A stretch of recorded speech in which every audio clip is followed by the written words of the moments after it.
I am Lorna Govier, and I am here with Dr. Ann Kilmer, Professor Emeritus from U.C.Berkeley, Professor of Assyriology, and we're going to talk a little bit about life in ancient Mesopotamia.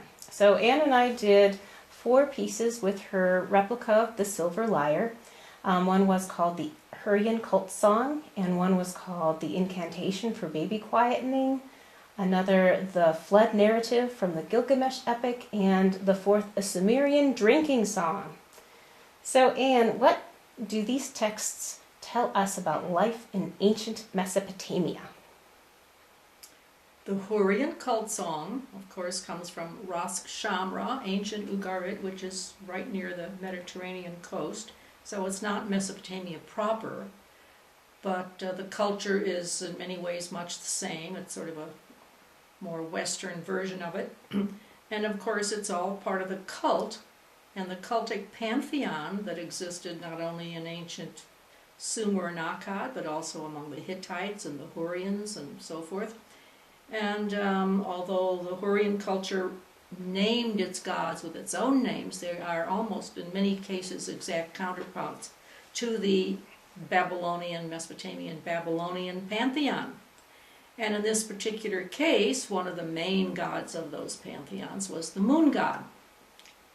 And like all gods in the ancient world, they have a consort.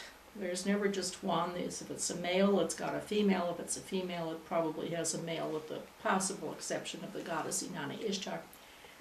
And so in this case, this cult hymn is one of 70 fragments found at that site, all dating to roughly 1400 BC, and it's a hymn to the moon goddess, and we know it's the moon goddess because her name is in there. The content of the hymn is, in all likelihood, has to do with fertility and childbirth, and that would make sense for the moon goddess to be involved in protecting that realm.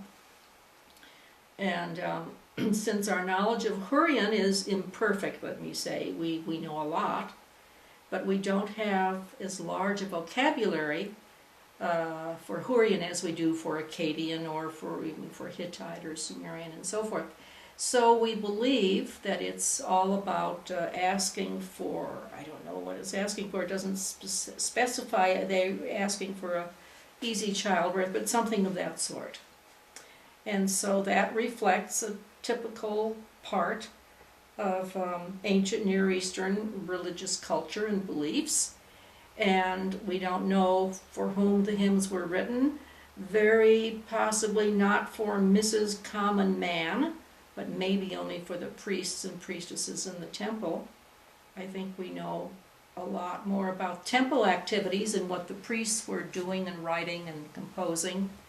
And we don't know that much about the common man or woman and what they believed and how they practiced, but they certainly did go to the temples, and the temples in general were well supported by the public.